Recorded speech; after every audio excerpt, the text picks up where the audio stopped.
Good morning again. We're actually going to take a look at another piece of informational text. And informational text is something you read a lot when you're doing science or social studies, or you're trying to learn something new. So, since I do most of the teaching with science and social studies, some of the books you're going to hear with me are informational text. This one is called Celebrate Thanksgiving, and it's by the company National Geographic. And they send out some really great photographers, people who like to take pictures and who do it for a job. And those people take pictures all over the world, and some of them are really amazing. In this book, the illustrations are all done with photographs that were taken by National Geographic photographers. And this is part of a series that they did, which means a whole bunch of books and this one is about holidays around the world. And in this book, some of the illustrations, not all of them, but some of them are showing people that look like they're dressed up in the old fashioned clothes of the people from the times, like this one. And it's not really a picture way back when during the first Thanksgiving. It's people who are dressed up now who do something called a reenactment. A reenactment is when people are acting like actors and showing us what it was like to live back in a different time. We have a lot of reenactors or reenactments going on at a place nearby called Greenfield Village. If you've ever been there, they do a lot of the same type of thing. They'll show us what it's like to live way back in other days. So, this being an informational textbook, it does have some informational text features. Usually, informational textbooks will have a um, table of contents in the beginning of the book. This one does not. This one does have in the back something called a glossary, and the glossary tells us some of the words that are going to be in the book and what they mean. For example, they might talk about a pilgrim, and it gives the word pilgrim and it explains what it is. Wampanoags, for example, are the Native Americans who lived and still live in the area that's now eastern Massachusetts and Rhode Island. And their name means people of the first light. Sometimes it shows you a map of an area. So, for example, this is where Plymouth Plantation was in Massachusetts, where the Wampanoags were. And again, this is where Michigan is. And sometimes an informational textbook will give us some other text features. This one does not have bold print as much as it has large type. Like this one is talking about the parade. So it says, we watch parades in football. So this whole section is about that. It also has something I know Miss Bolt will be talking about with you probably in reading coming up soon, and those are captions. And captions are usually near a photograph or an illustration, and they explain the photograph or illustration, what's happening in it. So this one has a little tiny arrow that points down, so I know it goes with this photograph. This one has a little arrow that points across, so I know it goes with this one. In some cases, it's printed right on the top. So generally, when you're reading a page that includes text and headings like this one here, and captions, I tend to read the text first and then look at the pictures and read the captions. Some people do it in the opposite. They'll look at all the pictures and read the captions on the page and then go read the text. There isn't exactly a right or wrong way of doing it. You just want to make sure that you're attaching the caption to the right picture so that you know exactly what you're reading about. So let's read a little bit of this story. And again, it's called Celebrate Thanksgiving with Turkey, Family, and Counting Blessings. And it's all about the way people celebrate Thanksgiving in our country. So it's talking about the cultures and how they've happened. So here's the picture. And it says in autumn, when fields are full and crops are ready, people all over the world give thanks for the harvest. In the United States, on the fourth Thursday in November, we celebrate Thanksgiving. We celebrate with turkey, family, and counting blessings. So as you can see, this heading is called Counting Blessings. And there's a little picture and it says a wild turkey in Florida. So wild means it's out in the wild. They do live in the wild. I actually have turkeys that live by my house.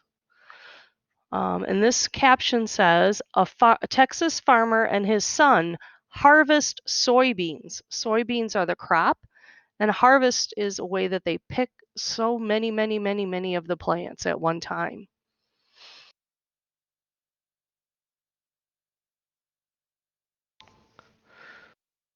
We hear about what we call the first Thanksgiving. In 1621, New English settlers in Plymouth, Massachusetts celebrated a good harvest. They had survived a difficult year with the help of the Wampanoag Indians who lived there already. The Wampanoag had been having festivals of thanks for many years. So when they heard the English celebrating, they killed 5 deer and brought them to the harvest festival to share.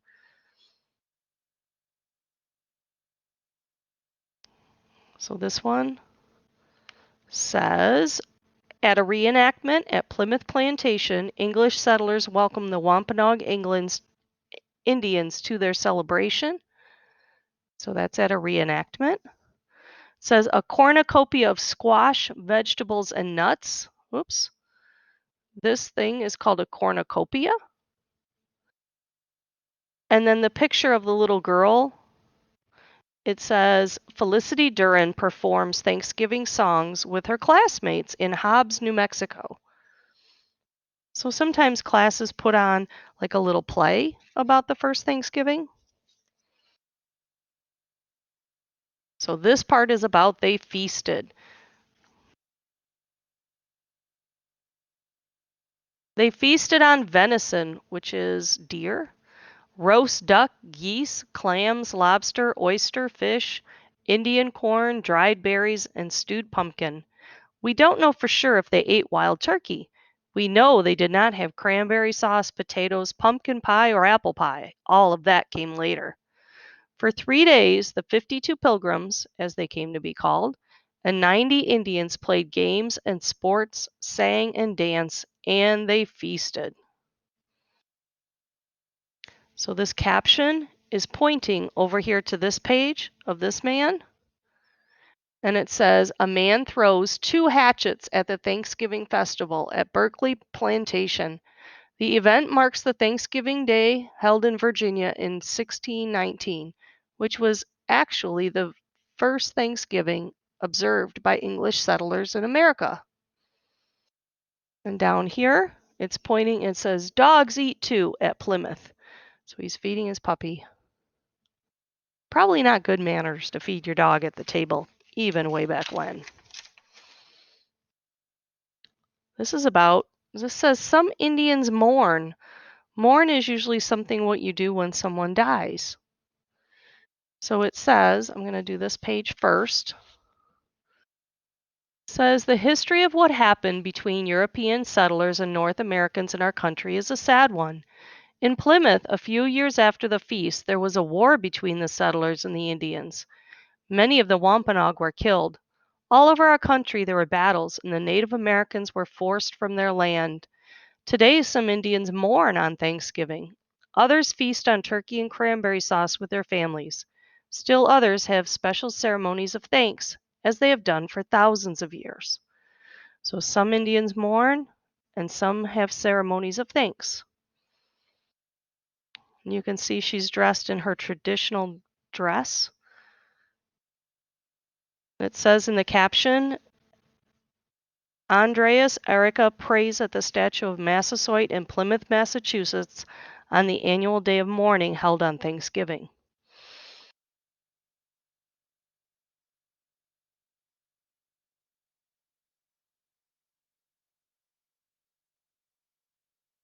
And you know what's in that picture? That's a domestic turkey. That's why he's white. Domestic means he's not wild. He was raised probably on a farm. And it says in the heading, we all celebrate on the same day. I'm going to read this caption up here that goes with a picture. It says, every year the President of the United States grants an official pardon to a turkey, who's then allowed to live the rest of his life on a farm instead of ending up on someone's Thanksgiving dinner. So the president will save the turkey. It says, after the feast in 1621, Thanksgiving was not a regular celebration. We owe celebrating on Thanksgiving as we know it today to a writer and editor named Sarah Josepha Hale. Sarah Josepha Hale thought all Americans should celebrate Thanksgiving Day at the same time every year. She wrote to every president for more than 20 years. Finally, Abraham Lincoln declared a national day of Thanksgiving in 1863. Now, every year, we all celebrate on the same day. So, informational textbooks gives you facts, parts of history that you can prove by looking at other pieces of text or documents. On the holidays, we often travel miles and miles. It says today, Thanksgiving is a true national holiday. All over the United States, we travel to celebrate with our families. It's the biggest travel day of the year. We travel miles and miles to be with our grandparents, aunts, uncles, and cousins. We drive, fly, take the train, or the bus. And you can tell from this picture there's no social distancing going on. This happened in the past, which means before today. So there was no COVID back in these times. I'm sure our celebrations will be a little bit different this year, won't they? I know we won't be getting together in my family to celebrate Thanksgiving, at least not in the same way we usually do. We cook and prepare. So these pages are all about cooking and preparing the dinner. So this caption says, members of a family in Seattle, Washington, check the Thanksgiving gravy. Up here, Miriam Damaris takes a bite of pumpkin pie at her school Thanksgiving feast in Wheeling, West Virginia.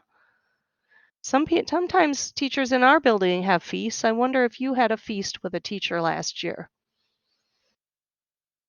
Pumpkin, apple, and pecan pies are baked for Thanksgiving.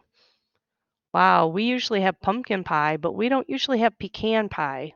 I don't like nuts, so I've never tasted it. I wonder if it's good. The text says up here, remember text is another word, another term for the reading that you're going to do. For days we cook and prepare the dinner. On Thanksgiving Day, we cover our tables with a cornucopia of foods. We eat turkey with stuffing. We eat cranberry sauce, cornbread, and mashed potatoes. For dessert, we have pies, pumpkin, sweet potato, apple, and pecan, or pecan, however you say it. It says we add our own special flavors. Some of our families have come from other countries. We add our own special flavors and foods to the feast. Most of us will still have turkey, but when we make stuffing, we use flavors and spices from our countries. And with our turkey, we eat spring rolls, curry, black beans, and rice, and pasta. So what they're saying is different types of family eat different foods, depending on where your family was originally from. A woman prepares Thanksgiving meal with Mexican flavor for new Latino immigrants in Los Angeles, California.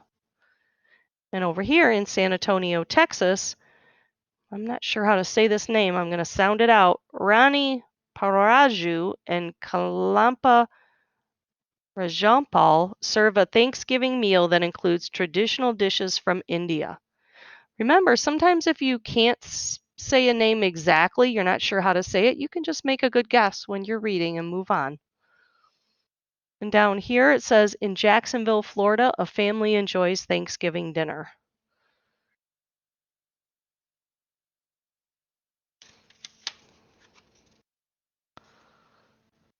As we say a blessing.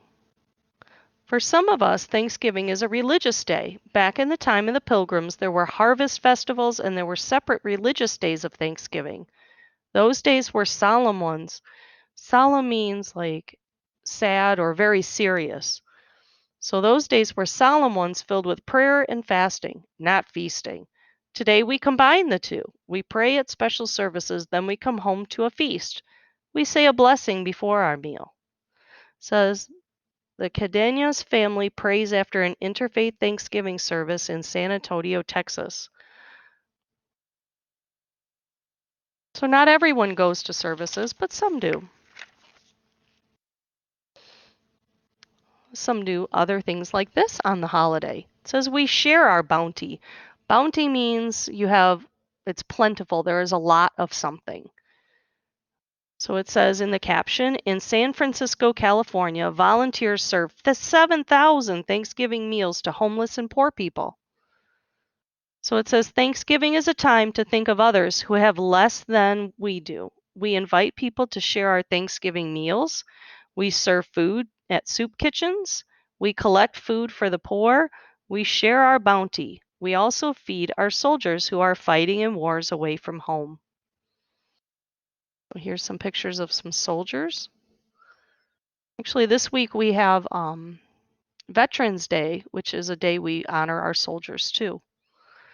It says Petty Officer 3rd Class James Vanderlooy and Seaman Eduardo Rivera celebrate Thanksgiving while serving in the Iraq War.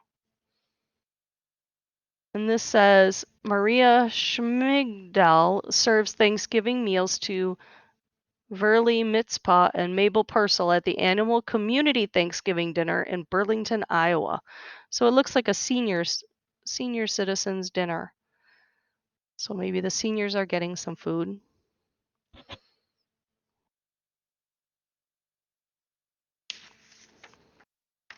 Here's the part about the parades. I love to watch the parade on Thanksgiving. I wonder if we'll have one this year.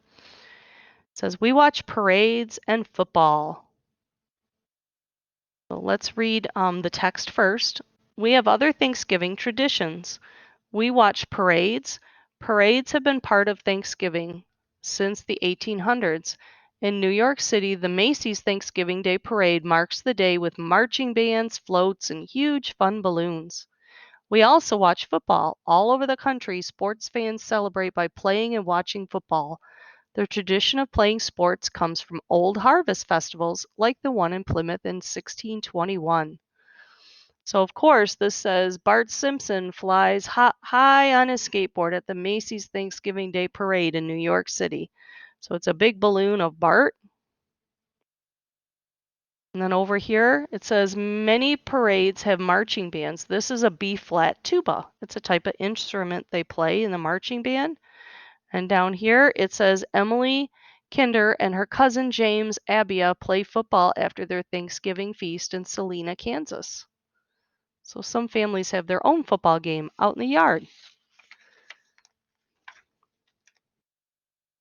Obviously, after Thanksgiving, we feel full. I know I do. It says at the end of Thanksgiving Day, we feel full. We feel full of thanks. We feel full of family.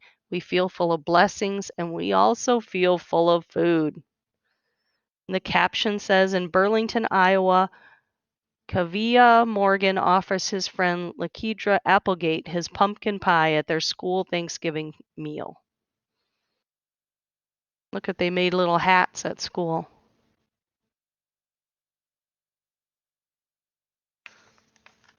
And then this book just has some other facts about Thanksgiving.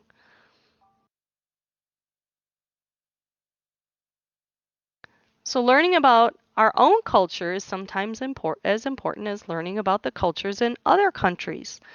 So just like when we're reading our Wonders book and reading and we're learning about Alejandro and how they ate certain foods at his house that his friend, was it Timmy or Tommy, didn't want to eat because he wasn't sure what it was. Sometimes we have our own reasons that we eat certain foods at the holidays.